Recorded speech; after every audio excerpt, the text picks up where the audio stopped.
네, 오늘도 이 자리에 나오신 여러분을 주님의 이름으로 축복합니다. 성령께서 함께 하심으로 우리의 문제가 떠나가게 하시고 기도함으로 우리의 연약함을 예수 그리스도의 이름으로 해결받는 귀한 이 시간이 되시기를 바랍니다. 우리 옆에 계신 분에게 한번 인사하겠습니다. 잠 잘 오셨습니다. 은혜 받읍시다. 인사하겠습니다. 네, 오늘 본문 디모데후서는 사도 바울이 기록한 서신 중에서 가장 마지막에 쓴 서신인데요. 그는 오늘 평생의 동역자요 또 영적인 아들이었던 디모데에게 목회와 선교 사역의 그 주옥 같은 마지막 교훈을 전하고 있습니다. 바울은 디모데에게 마지막의 교훈으로 전도자의 직무를 다하라 라고 엄히 명령하고 있는데요. 그는 세상적인 여러 부탁이나 염려를 전하는 것이 아니라 그리스도인으로서 이 땅에서 마땅히 해야 될 사명들을 잘 감당할 것을 당부하고 있다는 것입니다. 오늘 본문 말씀은 1절에서 2절까지 상황을 초월한 말씀 전파를 위한 엄숙한 명령이 등장하고 있으며 또 3절에서 4절은 말세의 진리를 거역한 사람들의 완고함에 대하여 예고하고 있고 또 5절에서는 근신하고 고난을 견디며 전도자의 일을 하며 자신의 직무를 다할 것에 대해서 권면을 하고 있습니다.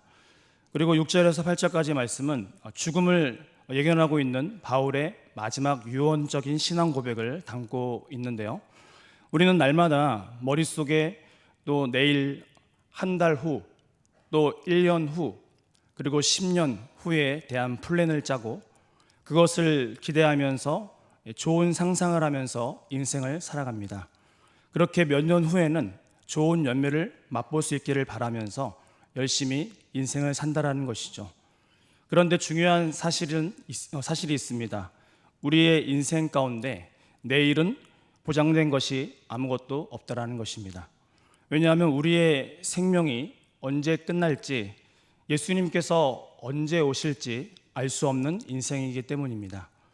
오늘 본문의 사도 바울은 이렇게 마지막 때를 살아가는 그리스도인의 대표적인 인물인데요. 바울은 늘 예수님의 그 재림을 염두에 두고 살았습니다. 그래서 교회들을 향해서 교훈할 때에 예수님의 재림을 자주 언급하곤 했는데요. 오늘 이 디모데후서, 디모데에게 보내는 마지막 편지에도 마찬가지였습니다. 1절에 3절 말씀을 우리 같이 한번 읽도록 하겠습니다.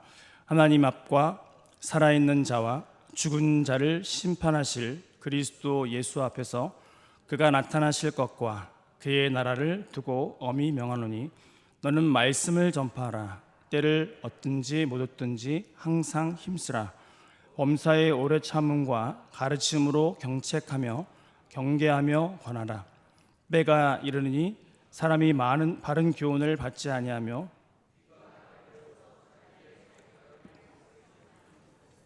아멘. 오늘 본문 1절의 말씀에서 바울은 디모데에게 헬라어 단어 디아마르티로마이라는 단어를 사용하면서 엄히 명하다라는 이 동사를 쓰고 있습니다. 유언과 같은 말인데요. 이 단어는 법정에서 증인에게 엄숙히 선언할 때에 사용하는 법정 용어였습니다. 바울은 그렇게 하나님 앞과 또 살아있는 자와 또 죽은 자를 심판하실 그리스도 예수 앞에서 그가 나타나실 것과 또 그의 나라를 두고 엄히 명한다라고 말씀하고 있다는 것입니다.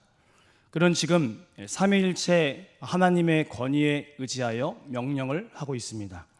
살아있는 자와 죽은 자를 심판하실 그리스도, 그가 나타나실 것, 그리고 그의 나라, 그리고 3절에 때가 이르르니라는 말로 지금 재림을 언급하고 있는데요. 그렇게 재림의 때를 앞둔 그 상황 가운데에서 그리스도인이 감당해야 할 사명과 교훈을 이야기하고 있다는 것이죠. 그렇다면 그의 사명이 지금 무엇이었습니까? 첫째도, 둘째도, 셋째도 복음 전파였습니다. 그는 2절의 말씀에서 너는 말씀을 전파하라. 때를 얻든지 못 얻든지 항상 힘쓰라. 범사의 오래 참음과 가르침으로 경책하며 경계하며 권하라 라고 명령을 하고 있다는 것입니다. 때를 얻든지 못 얻든지 복음을 항상 힘쓰라는 이 권면은 무엇을 의미하고 있습니까? 우리는 때를 알지 못한다라는 것이죠. 하지만 하나님의 때가 있다라는 것입니다. 그렇게 우리는 복음을 거부하는 자들에게도 인내하며 복음을 전하는 것입니다. 하나님의 때가 반드시 우리 가운데 있기 때문입니다. 그래서 인내하며 복음 전하기를 항상 힘쓰고 결코 포기하지도 말고 게을리하지도 말라라고 말씀하고 있다는 것이죠. 그리고 가르침으로 경책하며 경계하며 권하라고 말하고 있는데요. 우리는 말씀을 부지런히 가르쳐야 합니다. 그렇게 말씀을 양육하는 일에 힘쓰라고 말씀하고 있는 것이 성경의 가르침이라는 것입니다. 바울은 그의 인생의 지금 마지막 때를 살고 있었기 때문에 지체할 시간이 없었습니다. 예수님께서 재림하신다고 그날이 도둑같이 임한다라고 하셨기 때문에 한 사람에게라도 더 복음을 전하고자 했다라는 것이죠. 그래서 지금 너는 말씀을 전파하라. 때를 얻든지 못 얻든지 항상 힘쓰라고 힘주어서 명령을 하고 있다라는 것이죠. 마지막 때가 되면 세상 사람들은 바른 교훈을 받지 않으려고 자신의 가려운 길을 시원하게 해줄 스승을 많이 찾는다라는 것입니다. 그들은 죄의 회개를 지적하는 그 진리의 말씀에서 돌이켜서 허탄한 이야기를 따른다라고 성경은 기록하고 있다라는 것이죠. 그래서 바울은 지금 전도자의 직무를 다할 것을 영적인 아들이었던 디모데에게 강권하고 있다라는 것입니다. 우리 5절의 말씀을 다 같이 한번 읽도록 하겠습니다. 그러나 너는 모든 일에 신중하여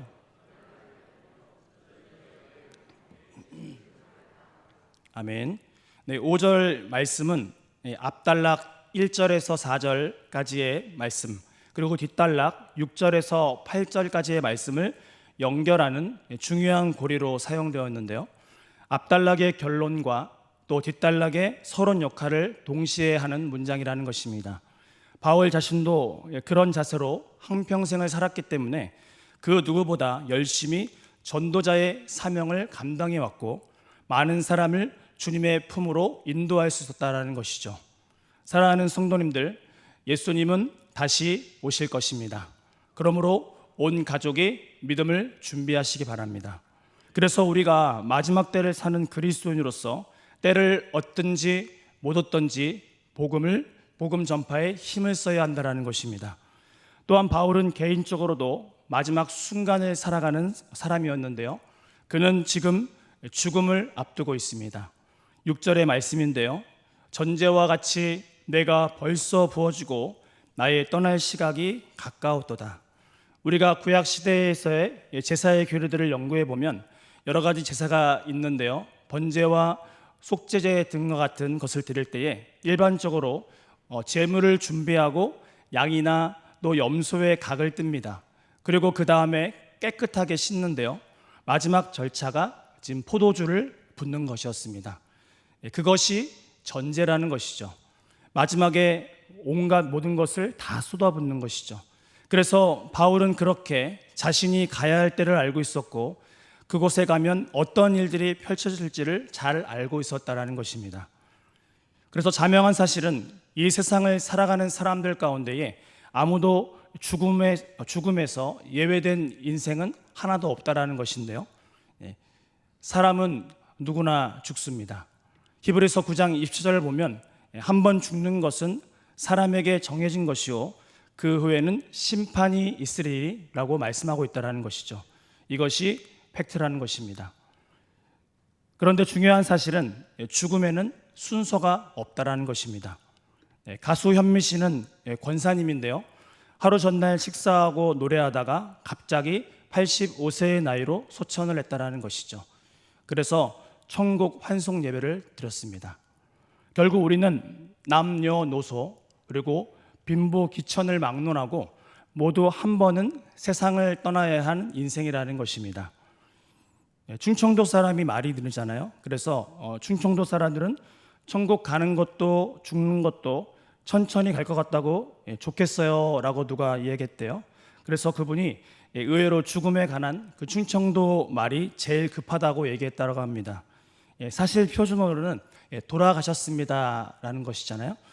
그런데 경상도 사람은 운명하셨다 아닙니까? 이렇게 말하고요. 전라도 사람들은 이 세상을 버렸어라, 세상을 버렸단께 이렇게 말한다고 합니다. 그런데 충청도 사람들이 의외로 제일 급하다고 하는데요, 그들은 이렇게 말한다고 합니다. 가시오. 이영기 시인은 낙하라는 시에서 가야 할 때가 언제인가를 분명히 알고 가는 이의 뒷모습은 얼마나 아름다운가 라고 말했습니다.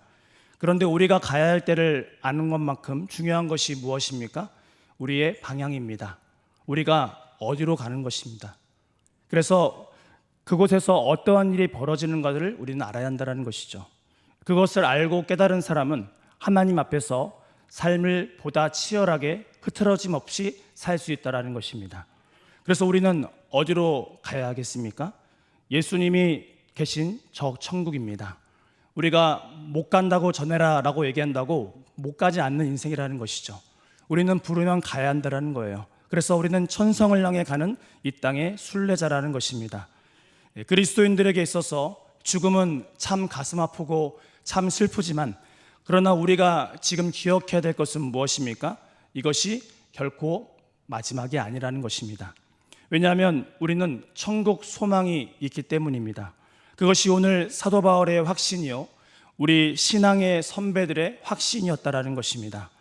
그래서 초대교회 교부였던 폴리갑이 86세의 나이에 체포되어서 재판장이 내가 만일 예수를 믿지 않겠다고 딱 한 번만 너를 얘기하면 살려주겠다라고 말했을 때에 기독교 신앙을 저버리라는 그 명령을 거부하면서 말뚝에 묵혀서 화형, 순교를 당하면서도 이렇게 고백했잖아요. 지난 86년 동안 예수님은 한 번도 나를 모른다고 부인하신 적이 없었습니다. 그리고 지금까지 한결같은 사랑을 내게 베풀어 주셨는데 내가 어찌 이제 와서 예수님을 모른다고 단 한 번이라도 부인할 수 있겠습니까? 미국에서 평생을 신앙으로 살아오던 한 어머니가 4명의 아들이 지켜보는 가운데 임종을 맞이하게 됐는데요, 그 어머니는 마지막으로 사랑하는 아들들을 쳐다보면서 작별 인사를 해달라고 얘기했어요. 그렇게 첫째 아들, 둘째 아들, 셋째 아들에게는 차례로 얘야, 엄마에게 굿나잇 키스를 해다오 라고 말했는데요, 막내 아들 앤디에게만은 앤디야, 엄마에게 굿바이 키스를 해다오 라고 말했다고 합니다. 그러자 막내 아들은 이상해서 어머니에게 물었습니다. 엄마, 왜 형들에게는 굿나잇 키스를 하게 하고 나는 굿바이 키스를 해야 될까요? 그때 어머니는 마음 가슴속 깊이 묻어뒀던 말을 하게 되는데요, 앤디야, 너희 형들은 이제 머지않아서 저 천국에서 다시 만나게 되지만 이제 너와는 영원한 이별을 하게 되는구나. 이 엄마는 너에게 예수 그리스도를 믿는 진리를 여러 번 간곡하게 너에게 말했단다. 그래 너는 끝내 거절하고 말았어. 다시는 천국에서 너를 만날 수가 없기 때문에 너와는 굿바이 키스를 하고 있는 거란다. 어머니의 이 유언 같은 말은 결국 그로 하여금 굿나잇 키스를 하도록 만들었고 구원의 길인 예수님을 영접하게 되었다고 합니다. 사랑하는 성도 여러분, 이 시간 굿바이 키스를 하게 될지 모르는 사람은 어디에 있습니까? 여러분의 가족 중에 누가 있습니까? 지금 그분에게 늦기 전에 복음을 전하시기 바랍니다. 이제 마지막으로 바울은 죽음 이후에 의로우신 재판장에게 의의 면류관을 받을 것을 표현하고 있는데요, 우리 7절과 8절의 말씀을 다 같이 묵상하면서 천천히 읽도록 하겠습니다. 나는 선한 싸움을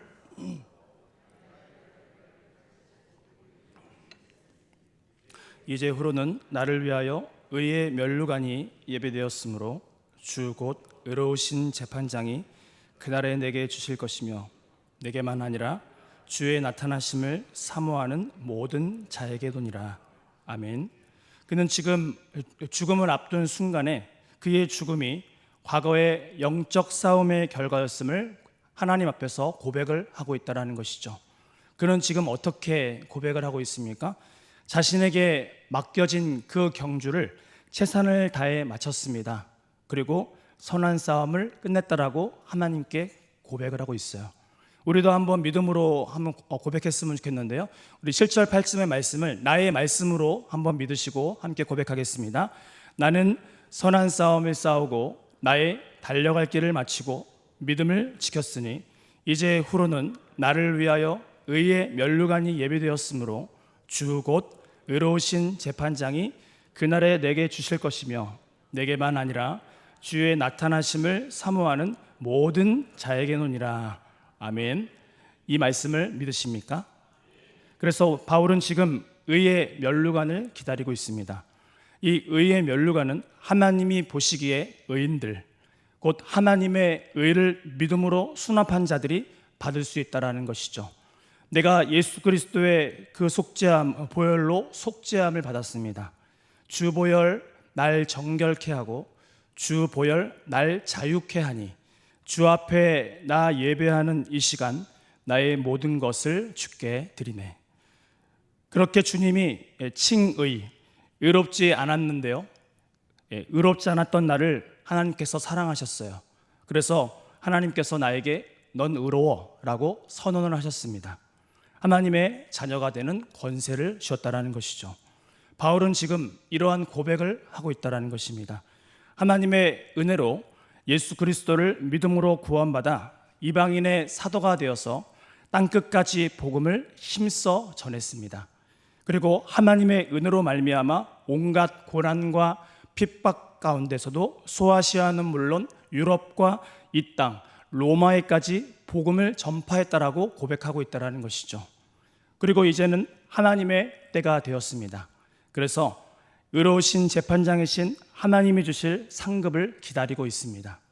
그리고 내게만 아니라 주의 나타나심을 사모하는 모든 자에게 그리스도의 재림을 사모하며 또 믿음의 선한 싸움을 충실하게 싸운 모든 그리스도인들에게 주어질 것을 믿으시기 바랍니다. 그래서 오늘도 우리의 모두에게는 분명한 시작이 있었습니다. 그리고 마지막 끝도 있다는 것입니다. 왜냐하면 하나님께서는 처음과 나중이 되시기 때문입니다. 그것을 성경에서 알파와 오메가라고 표현하고 있죠. 그래서 우리가 하나님의 은혜 가운데 지금부터 영원까지 우리의 출입을 지켜주실 것입니다. 한 주간도 하나님을 나의 아버지로 믿습니다. 그리고 창조주 하나님께서 나의 인생에 개입하셔서 그분의 온전한 섭리 가운데 가장 선한 길로 나를 이끌어 가신다는 사실을 오늘도 조금도 의심하지 마시고 하나님께서 오늘도 나에게 주신 선한 싸움을 싸우며 오늘도 믿음의 길을 열심히 달려갈 수 있는 저와 모든 성도님들의 삶이 되시기를 주님의 이름으로 축원합니다.